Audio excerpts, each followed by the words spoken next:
Good afternoon. I am Associate Professor Trofimova Irina Alexandrovna, and my lecture today is hemolytic disease of the fetus and newborn.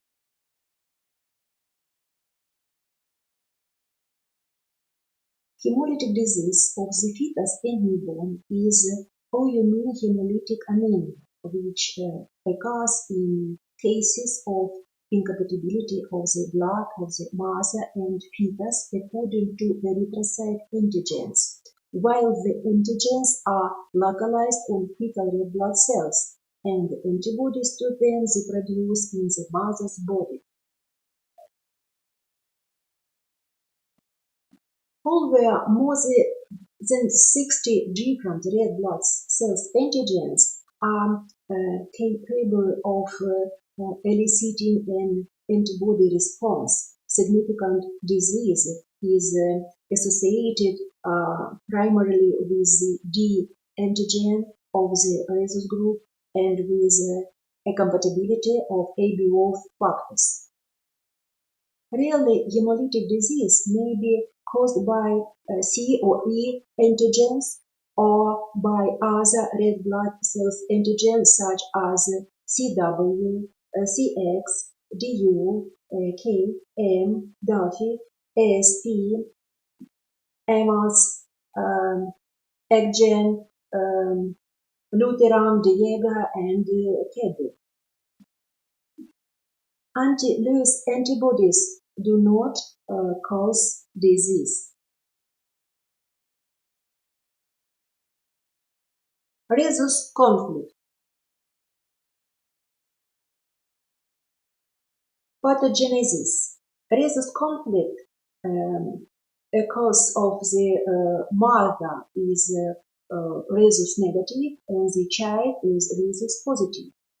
Anti-rhesus antibodies are synthesized by the mother. The blood of the mother and fetus does not mix. The placenta is usually impervious to fetal red blood cells. Fetal red blood cells during pregnancy do not enter the mother's bloodstream. When rhesus-positive blood is infused into the rhesus-negative woman through error, or when small quantities, usually more 1 milliliter of rhesus-positive fetal blood containing D antigen, enter the maternal circulation during pregnancy with spontaneous or induced abortion or at delivery, antibody formation against D antigen may be induced in the unsensitized rhesus-negative recipient mother. Once sensitization has taken place, considerably smaller doses of antigen can stimulate an increase in antibody titer. Initially, a rise in immunoglobulin M antibody occurs, which is later replaced by immunoglobulin G antibody. The latter readily crosses the placenta to cause hemolytic manifestation. Hemolytic disease rarely occurs during a first pregnancy because transfusion of rhesus-positive fetal blood into a rhesus-negative mother occurs near the time of delivery, too late for the mother to become sensitized and transmit antibody to her infant before delivery. Once the mother has been sensitized, her infant is likely to have hemolytic disease. The severity of rhesus illness worsens with successive pregnancies. The possibility that the first affected infant after sensitization may represent the end of the mother's childbearing potential for rhesus-positive infants, used urgently for the prevention of sensitization. The injection of anti-D gamma globulin into the mother immediately after the delivery of each rhesus-positive infant has been a successful strategy for reduced rhesus hemolytic disease. Clinical manifestations. A wide spectrum of hemolytic disease occurs. The severity of the disease may range from only laboratory evidence of mild hemolysis, 15% of cases, to severe anemia with compensatory hyperplasia of erythropoietic tissue, leading to massive enlargement of the liver and spleen. When the compensatory capacity of the hematopoietic system is exceeded, profound anemia occurs and result of pallor, signs of cardiac decompensation, cardiomegaly, respiratory distress, massive anasarca, and circulatory collapse. This clinical picture of excessive abnormal fluid in two or more fetal compartments, skin, pleura, pericardium, placenta, peritoneum, amniotic fluid, term hydrops fetalis, frequently result in death in utero or shortly after birth. The severity of hydrops is related to the level of anemia and the degree of reduction in serum albumin, amniotic pressure, which is partly a result of hepatic dysfunction.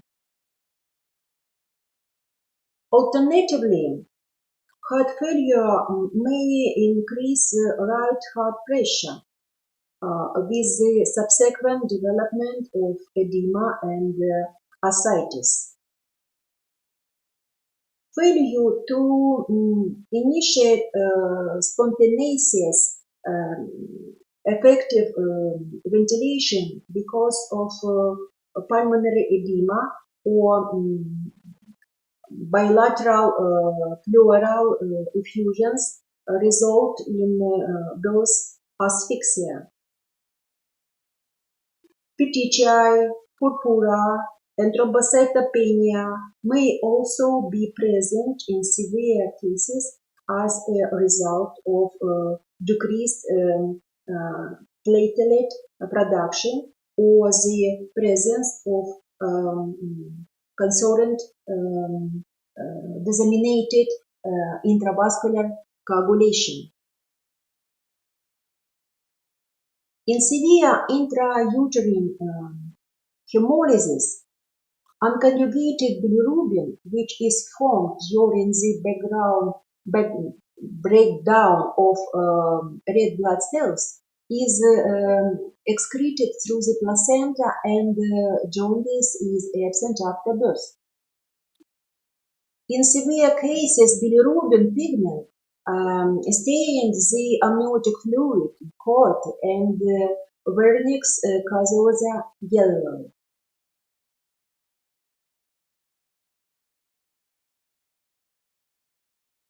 If hemolysis begins shortly before the birth or after birth, jaundice is generally evident on the first day of life because the infant's bilirubin conjugation and excretory systems are unable to cope with the load resulting from massive hemolysis. Undirect reaction bilirubin therefore accumulates postnatally and may rapidly reach extremely high levels and present a significant risk of bilirubin encephalopathy. The risk of development of FETUS from hemolytic disease is greater than from comparable non-hemolytic hyperbilirubinemia. Also, the risk in an individual patient may be affected by other complications, hypoxia and acidosis.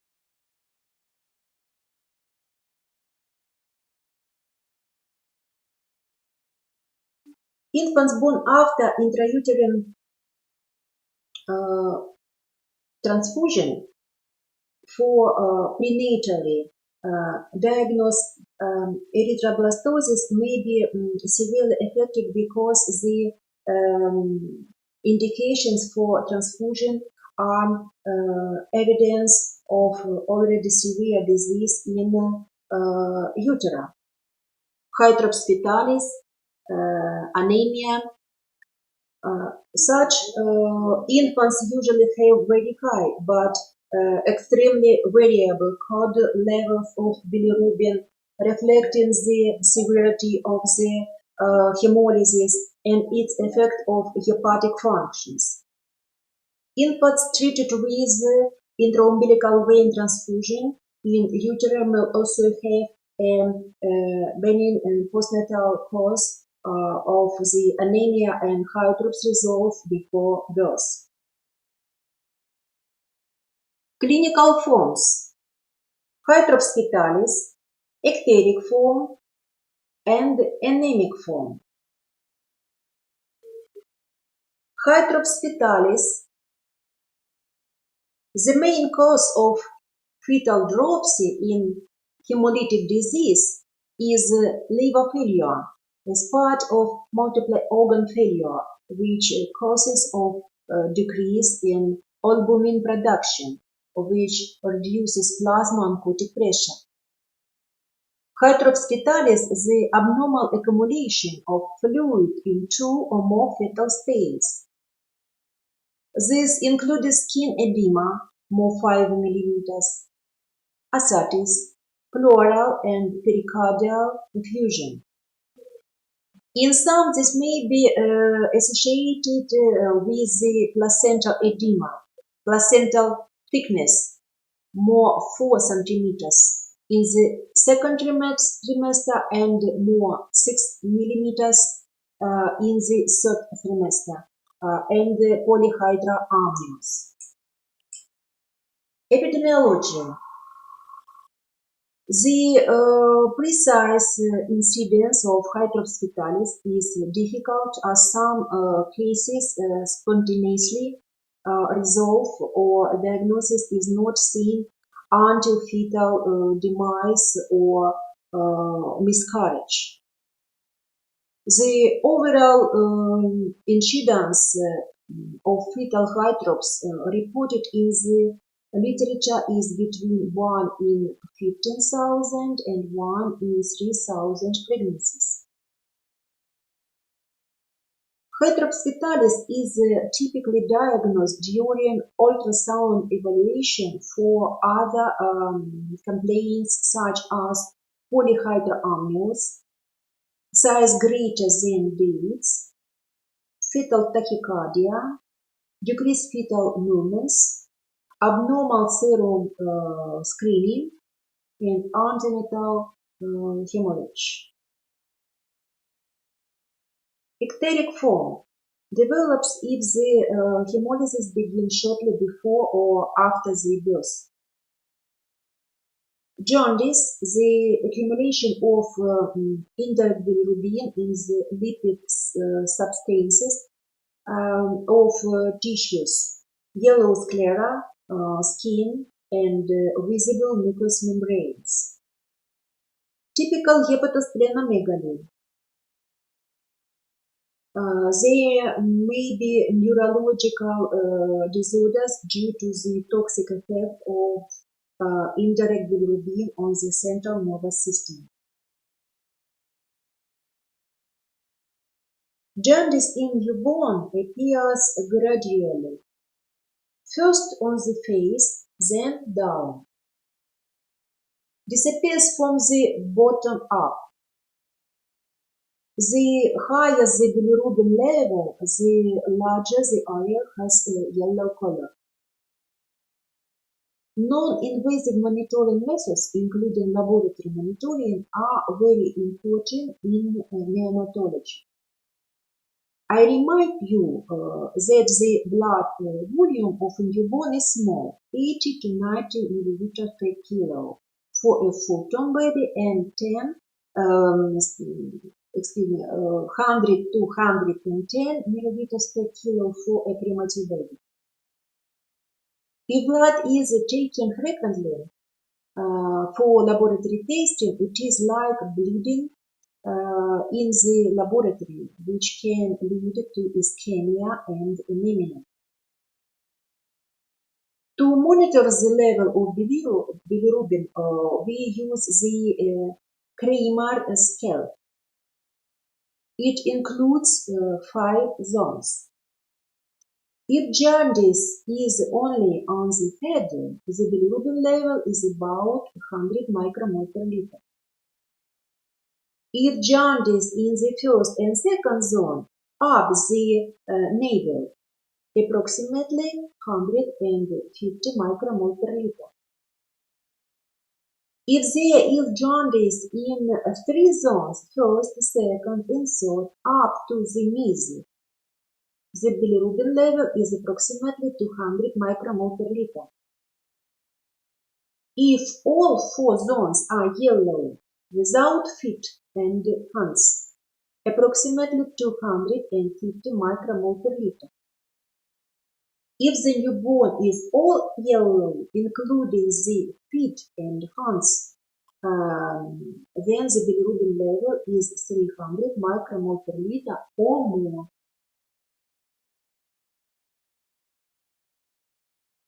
The next non-invasive method for determining bilirubin levels is transcutaneous bilirubinometry.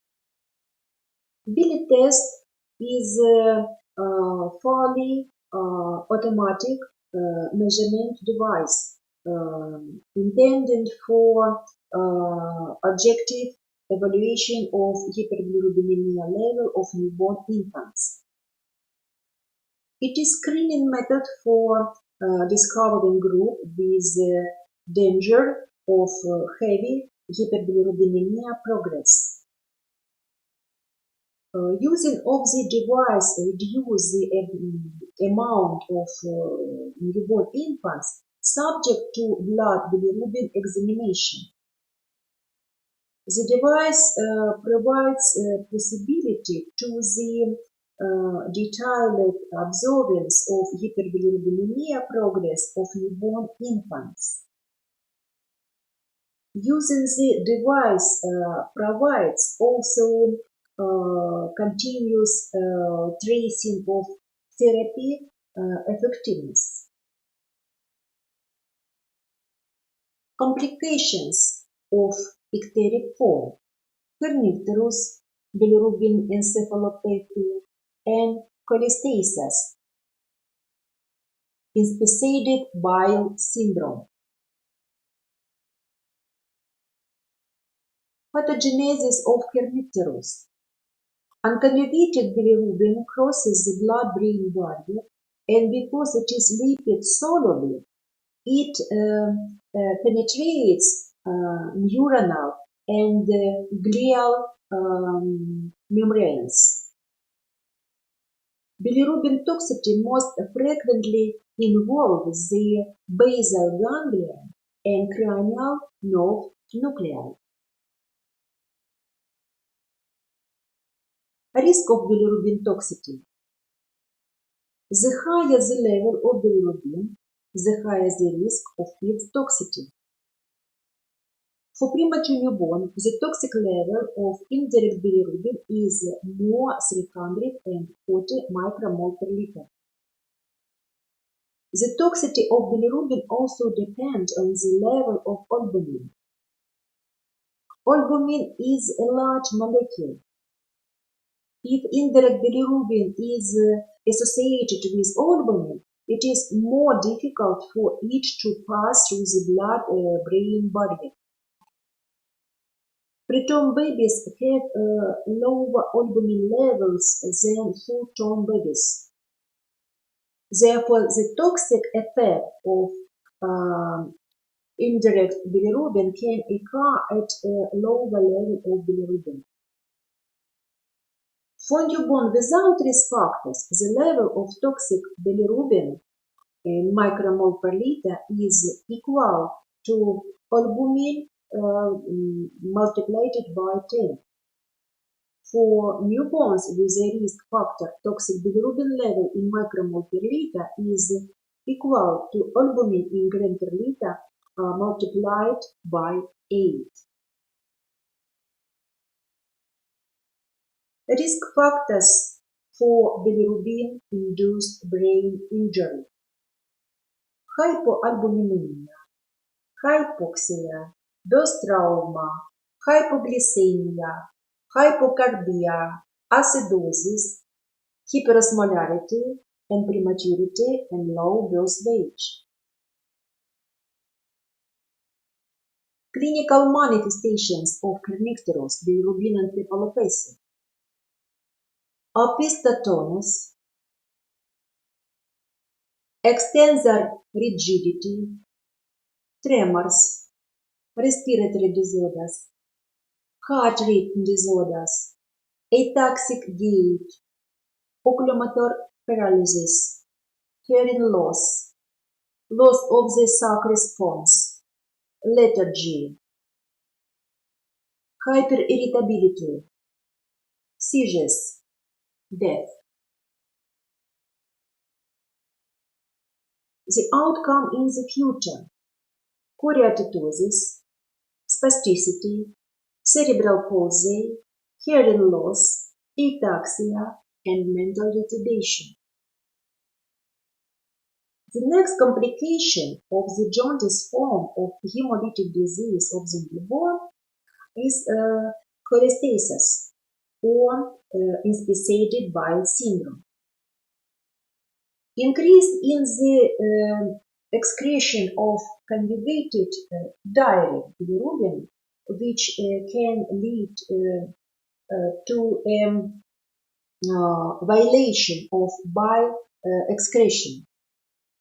It can develop at any time, most often after the replacement blood transfusion.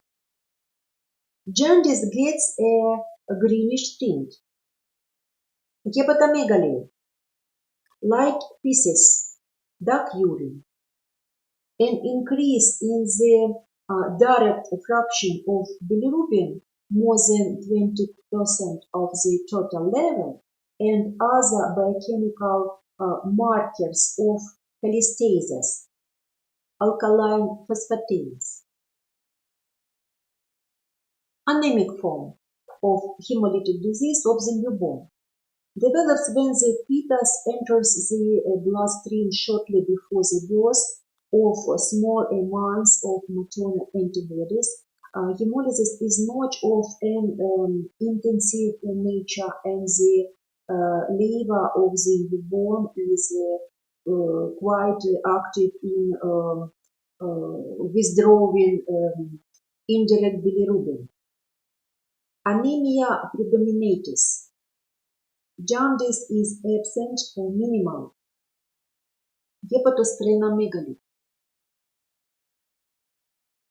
Diagnosis of erythroblastosis fetalis requires demonstration of rhesus incompatibility.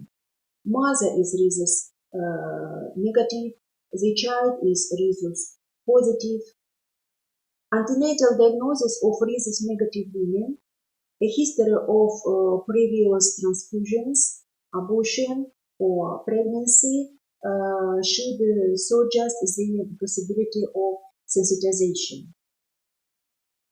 The maternal titer of immunoglobulin G antibodies to D antigen should be assayed at 12 to 16 and 28 to 32 and 36 weeks of gestation.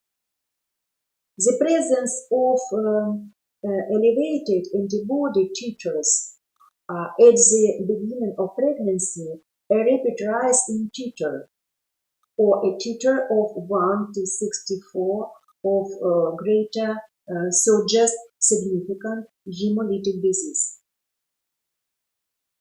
If the mother has a history of previously affected infant or stillbirth, and rhesus-positive infants is usually equally or more severely affected than the previous infant, and the severity of disease in the fetal should be monitored.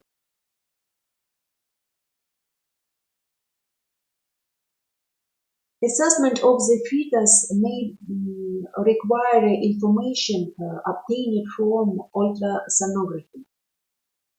Real-time ultrasonography is used to detect the progression of disease with hydrops defined as skin or scalp edema, pleural or pericardial effusions, and ascites.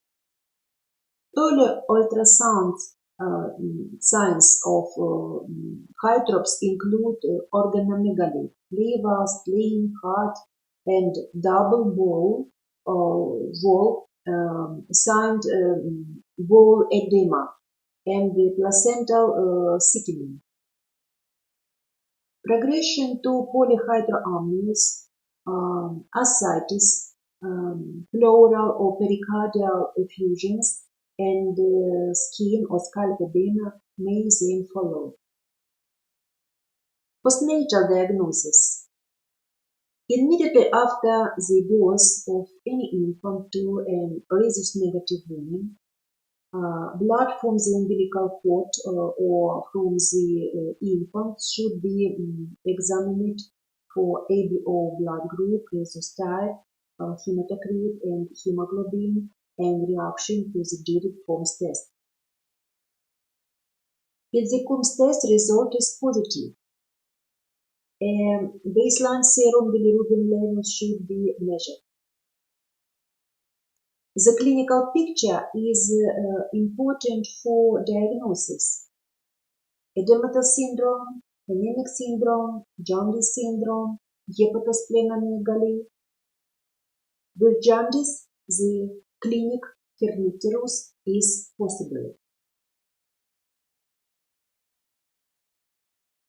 Hemolytic disease of the newborn causes by blood group A and B incompatibility. ABO incompatibility is the most common cause of hemolytic disease of the newborn. A and B antigens are located on the outer surface of the plasma membrane of the erythrocyte. Either immune anti-A and anti-B group antibodies belong to the class immunoglobulin G, and contrast to the nitrile group antibodies, which belong to the immunoglobulin N class. Either immune antibodies can bind to the corresponding antigen A and be fixed on other tissues, including placenta tissues. That is why the hemolytic disease of newborn, according to the ABO system, can develop already at the first pregnancy. Although ABO incompatibility occurs in 20 to 25% of pregnancies, hemolytic disease develops in only 10% of the offspring in such pregnancies. Clinical manifestations. Most cases are mild with jaundice being only clinical manifestation. The infant is not generally affected at birth. Pallor is not present, and hydrops fetalis is extremely rare. The liver and spleen are not greatly enlarged, if at all. Jaundice usually appears during the first 24 hours. Really, it may become severe and symptoms and signs of kernicterus develop rapidly.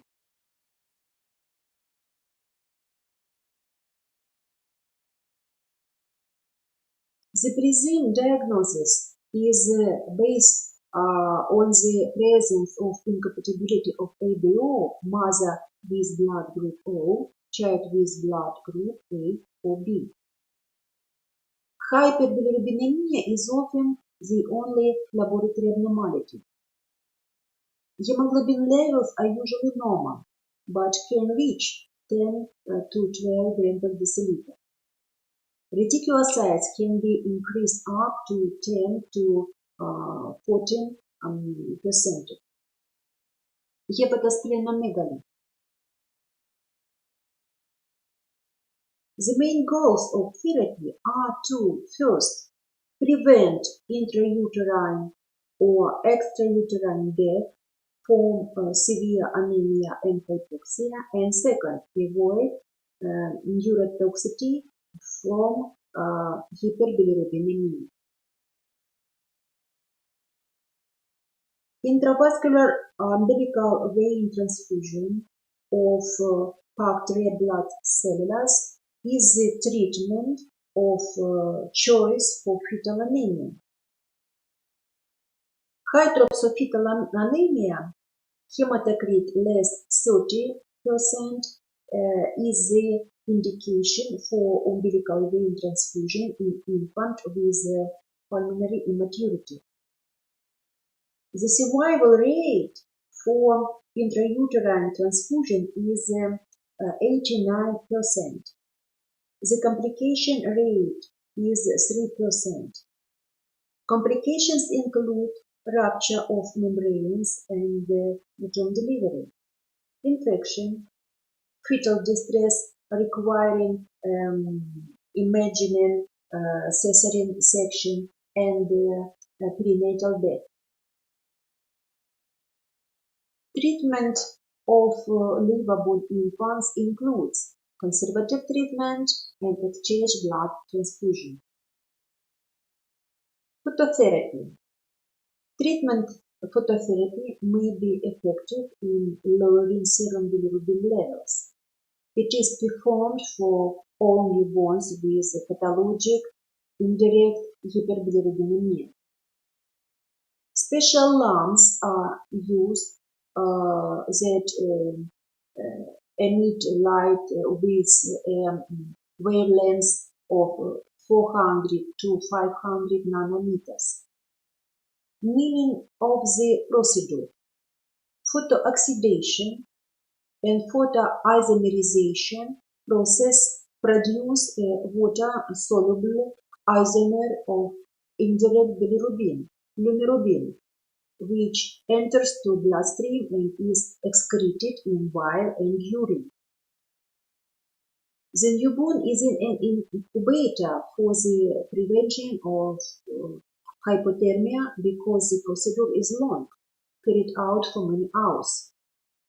Eyes are covered with special glasses.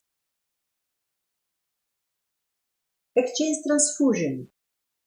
It is performed only for those newborn who have indications.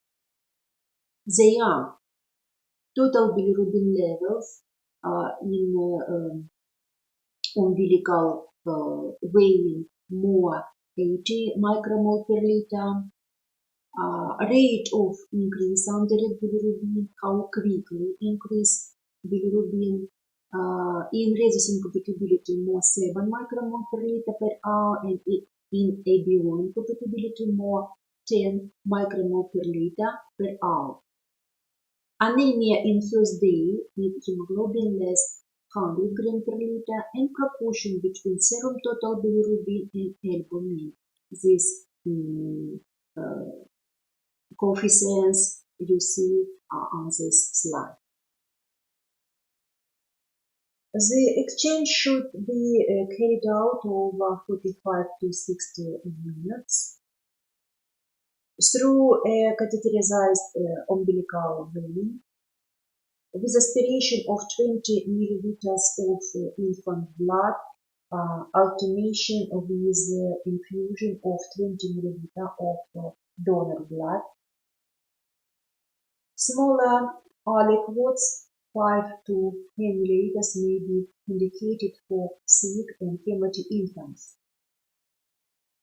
The goal should be an isovolumetric exchange of approximately 2 blood volumes of the infant, 2 times 80 milliliters per kilo.